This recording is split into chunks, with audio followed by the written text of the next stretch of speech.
थोड़ी देर पहले election commission of India की तरफ से जम्मू कश्मीर में असेंबली के इंतखाबात का शेड्यूल अनाउंस हो चुका है। जम्मू कश्मीर के लोग बड़े अरसे से इस दिन का इंतज़ार कर रहे थे। 2018 के बाद यहाँ लोगों की अपनी हुकूमत थी नहीं और उसका खमियाजा भी हमने भुगता है। आज चलिए देर आए दुरुस्त आए, इलेक्शन कमीशन के तरफ से 3 फेजेस में इंतखाबात के तारीख का ऐलान हो चुका है और बड़ी जल्दी से जो है ये शेड्यूल जो है समाप्त होगा। शायद 87-88 के बाद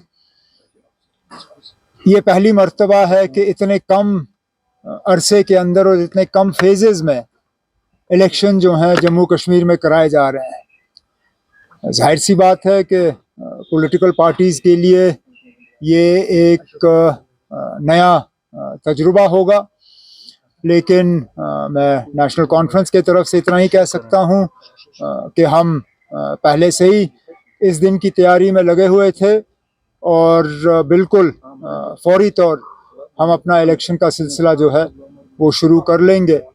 इसके साथ साथ इलेक्शन कमीशन ऑफ इंडिया की तरफ से अभी जो मैं उनका प्रेस कॉन्फ्रेंस सुन रहा था, उन्होंने फ्री और फेयर पोल्स पे बहुत जोर दिया। उन्होंने सिक्योरिटी को लेके किसी तरह की पॉलिटिक्स नहीं होनी चाहिए उसका जिक्र किया। तो मैं फौरी तौर इलेक्शन कमीशन से गुजारिश करना चाहता हूं, हम उन्हें एक चिट्ठी भी भेज रहे हैं आज कि लगातार पिछले 24 घंटे में जो बेशुमार यहाँ ट्रांसफरें हुई, इलेक्शन कमीशन को उनका फौरी तौर जायज़ा लेना चाहिए। इतने सारे अफसर अचानक ट्रांसफ़र किए जाना, हमें तो शक है कि ये हुकूमत, दिल्ली की जो हुकूमत की पार्टी है बीजेपी, उन्हीं का लगाया हुआ लेफ्टिनेंट गवर्नर है यहाँ पे। बीजेपी को मदद और बीजेपी को फ़ायदा और उनके जो सहयोगी बी टीम, सी टीम, डी टीम है यहाँ पे, उनको मदद पहुँचाने के लिए ये ट्रांसफ़रें कराई गई हैं। इलेक्शन कमीशन ऑफ इंडिया की तरफ से फौरी तौर इन ट्रांसफ़रों पे जो है उनको इनका नोटिस लेके उन्हें एग्ज़ामिन करना चाहिए और जो ट्रांसफ़र्स उनके गाइडलाइन से बाहर हैं उनको रोक दिया जाना चाहिए।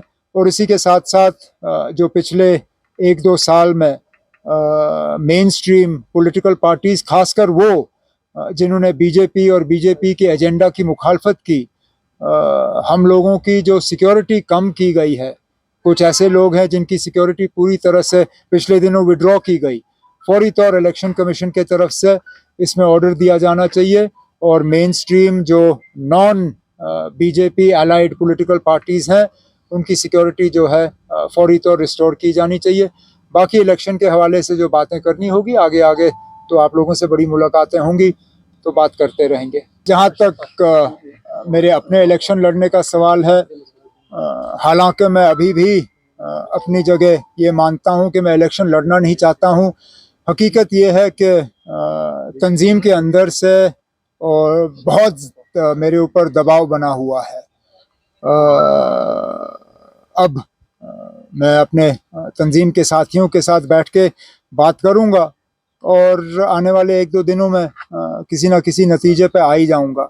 मेरे लिए मुसीबत ये भी बनी हुई है कि मेरे वालिद साहब, जिनकी उम्र भी बहुत है, तबीयत भी उनकी बीच में ठीक रहती नहीं है, उन्होंने यहाँ तक कहा कि अगर मैं नहीं लड़ता हूँ तो फिर मजबूरन उनको मैदान में उतरना पड़ेगा। ये भी अब मेरे लिए एक परेशानी की एक बात बन गई है। अब साथियों से मशवरा करके, फारूक साहब से बात करके आने वाले दिनों में किसी न किसी नतीजे पे आ ही जाऊँगा। मैं आपसे ये शेयर कर सकता हूँ कि कुछ दिन पहले कांग्रेस के कुछ सीनियर लीडर दिल्ली से आए थे।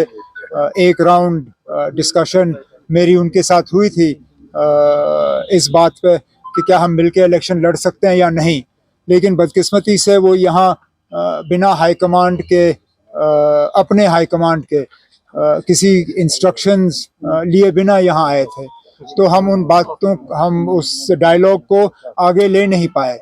अगर आज कांग्रेस के पास कोई कॉन्क्रीट सजेशंस हैं या उनके पास कोई कॉन्क्रीट आइडिया है जिससे कि हम मिल बैठ के कोई अंडरस्टैंडिंग कर सकते हैं, तो हम ज़रूर उनसे बात करने के लिए तैयार होंगे।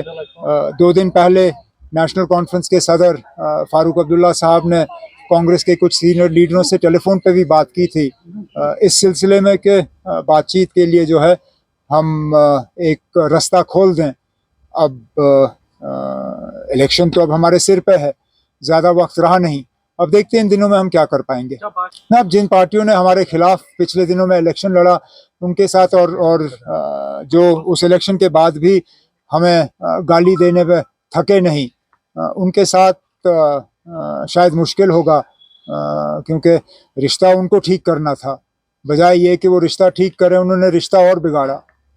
लेकिन चलिए अभी देखते हैं किस तरह के हालात बनते हैं, वक्त ज़्यादा है नहीं हमारे पास। अगर हम 96 में चुनाव कर सकते थे, अगर हम 98 में कर सकते थे, 99 में कर सकते थे, 2002 में कर सकते थे, तो आज कम से कम हम ये तो मान के चल सकते हैं कि जम्मू कश्मीर 2024 और जम्मू कश्मीर 1996 ज़मीन आसमान का फ़र्क है। अगर हम उस वक्त इलेक्शन करा सकते थे तो आज तो मुझे कोई इस तरह की कोई परेशानी नहीं है कि इलेक्शन नहीं होंगे। हाँ, सिक्योरिटी को लेके इलेक्शन कमीशन को हमारा थोड़ा सा जो हमारे खदशात हैं उनका ख्याल रखना होगा, लेकिन हम किसी तरह से हालात को देखते हुए जो है मैदान से पीछे हटने के लिए तैयार नहीं है। के हवाले से बात की, आपको और क्या चेंज चाहिए? डीजी बदल दिया गया, जहां इलेक्शन के दौरान अक्सर बेशतर हमने देखा है कि इस तरह की चेंजेस नहीं होती। हम तो ये सोच रहे थे कि शायद जो एग्जिस्टिंग डीजी है जिसने बीच बीच में हमारे खिलाफ पॉलिटिकली भी जो है एक फ्रंट खोला था, हमने सोचा था शायद इसको एक्सटेंशन देंगे, लेकिन एक्सटेंशन देने के बजाय 15 अगस्त को ही ये साफ कर दिया कि उन्होंने यहाँ रहना नहीं है। अब उनका जो रिप्लेसमेंट है वो आके कमांड संभाल लेगा। बाकी जहाँ तक आपने ट्रांसफर्स की बात की, खर्चात तो हैं। 15 अगस्त को कौन सा सरकारी अफसर दफ्तर जाता है? यहाँ तो 15 अगस्त को दुकानों पर भी जो है लोगों को जाने की इजाज़त बीच बीच में नहीं दी जाती।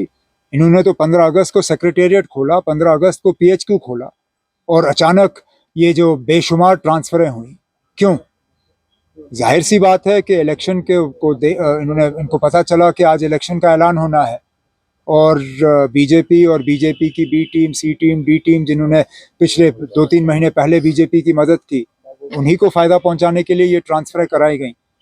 नहीं तो इलेक्शन कमीशन ऑफ इंडिया की तरफ से, अगर मुझे याद है, कुछ हफ्ते पहले वाज़िया हिदायत आई थी कि जो अफसर इलेक्शन के साथ इन्वॉल्व हैं उनका ट्रांसफ़र नहीं होना चाहिए।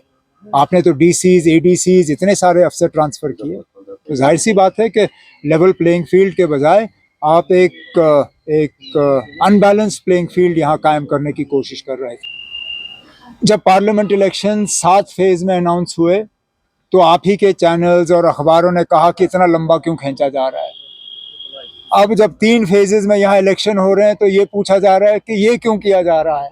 अब देखिए, अब दोनों तरफ से तो हम शिकायत कर नहीं सकते। अगर वो ज्यादा लंबा था 5 फेज हमारे लिए, तो फिर हम 3 फेजेस पे शिकायत क्यों करें? और 3 फेज और 5 फेज में वैसे भी कौन सा खास फर्क है? हम लोग 1 सेकंड, लेट मी फिनिश। हम लोग इलेक्शन के ही मोड में ही रहे ना। अभी 2 महीने पहले हमने इलेक्शन लड़ा, हम तो उसी मतलब मूड में रहे। हमारे लिए कोई खास मुश्किल नहीं होगा। हमने अपना मंशूर भी तैयार किया हुआ है। लगभग जो कैंडिडेट्स हम फील्ड में उतारना चाहते हैं, हमने लगभग वो भी तैयार किया हुआ है। अब हमारे लिए थोड़ी सी ये बात बनेगी कि कुछ दिनों के अंदर अंदर अगर अलायंस हमारा हो जाता है तो उसमें हमें देखना होगा कि कहाँ पे हम उतारेंगे, कहाँ पे हम दूसरों की मदद करेंगे। वो आने वाले दिनों में हम फैसला ले लेंगे। जहाँ तक 370 के हटने के बाद ये पहला, ये तो सबके लिए पहला इलेक्शन है, सिर्फ नेशनल कॉन्फ्रेंस के लिए नहीं। ये जम्मू कश्मीर के लिए पहला असेंबली इलेक्शन है 370 के बाद। तो हम सब के लिए ये एक अजीब सा इलेक्शन होगा। एक यूटी में हमारा पहला इलेक्शन है। सेंट्रल रूल में चलिए हमने इलेक्शन लड़े हैं, लेकिन यूटी में हमारा पहला इलेक्शन होगा। और जैसे मैंने कहा, इतना sort of short time frame में हमें इलेक्शन की आदत नहीं है। हमें अचानक इसकी आदत जो है एक आदत डालनी होगी। डालेंगे ना, लड़ेंगे। और लोगों पे हमारा पूरा भरोसा है कि लोग बाहर आएंगे और अपने वोट का इस बार सही इस्तेमाल करेंगे। हमने तो दरवाज़ा खुला रखा था, दरवाज़ा शायद कुछ हद तक उन्होंने ही बंद किया। मैंने उस वक्त कांग्रेस से कहा था कि 5 सीटों में उनको कुछ देने की गुंजाइश कम है, लेकिन अगर उन्होंने इंडिया अलायंस की पूरी मदद की तो ज़रूर हम उनसे पार्लियामेंट के बाद असेंबली के लिए बात करेंगे। लेकिन पार्लियामेंट में उन्होंने कांग्रेस की तो मदद कहीं की नहीं, कैंपेन कहीं किया नहीं, वोट कहीं कांग्रेस के लिए मांगे नहीं जम्मू में। और यहाँ पे तो इंडिया ब्लॉक के खिलाफ 3 सीटों पे उन्होंने अपने उम्मीदवार उतारे। लेकिन ये फैसला मेरा नहीं है, फैसला नेशनल कॉन्फ्रेंस की तंजीम का होगा। फैसला फारूक अब्दुल्ला साहब जो हमारे सदर हैं उनका होगा। उनका जो फैसला हमारे सिर आंखों पे। हम तो बस बेसब्री से इंतज़ार कर रहे हैं कि वो जम्मू से वापस आएँ, तो हम इन 2-3 चीज़ों पे उनसे मशवरा करके आगे के लिए जो है अपनी रणनीति जो है वो तय करें। Sir, national conference chief minister candidate announce करके मैदान में उतरेगी, क्योंकि एक फेस चाहिए इलेक्शन के लिए। अब हमारे पास फेसेस की कमी नहीं है। ये कुछ चीज़ें आप हम पे ही छोड़ दीजिए ना। अब पहले ही आज इलेक्शन अनाउंस हुए, घंटा नहीं हुआ, और मैं सारा कुछ अगर यहीं आपके सामने रखूं तो फिर इलेक्शन कैंपेन का क्या फ़ायदा। कल ही वोट डलवा दो और परसों गिनवा दो। हमें कैंपेन करने दीजिए, कुछ चीज़ें उसमें क्लियर हो जाएंगी। मैनिफेस्टो सो 370 के लिए उसमें क्या है? आप मैनिफेस्टो के लिए वेट करिए ना, रिलीज करेंगे। तकरीबन 60% रही पिछली बार, क्या वही एक्सपेक्टेशन होगी इस बार? लास्ट टाइम बोलते थे हम तो एक्सपेक्ट करते हैं कि असेंबली में पार्लियामेंट से ज़्यादा लोग शिरकत करेंगे, कैंडिडेट ज़्यादा होंगे, लोकल टच रहता है। ये हमारा तजुर्बा रहा है कि जितना लोकल इलेक्शन होता है उतनी पार्टिसिपेशन ज़्यादा होती है। पंचायतों में, urban local bodies, DDC, BDC, इसमें लोग ज़्यादा शिरकत करते हैं। असेंबली में फिर, और सबसे कम पार्लियामेंट में। अगर पार्लियामेंट में लोगों की इतनी भारी तादाद में शिरकत रही तो हम उम्मीद करते हैं कि असेंबली में तो उससे ज़्यादा ही होगा। Thank you. Okay, thank you.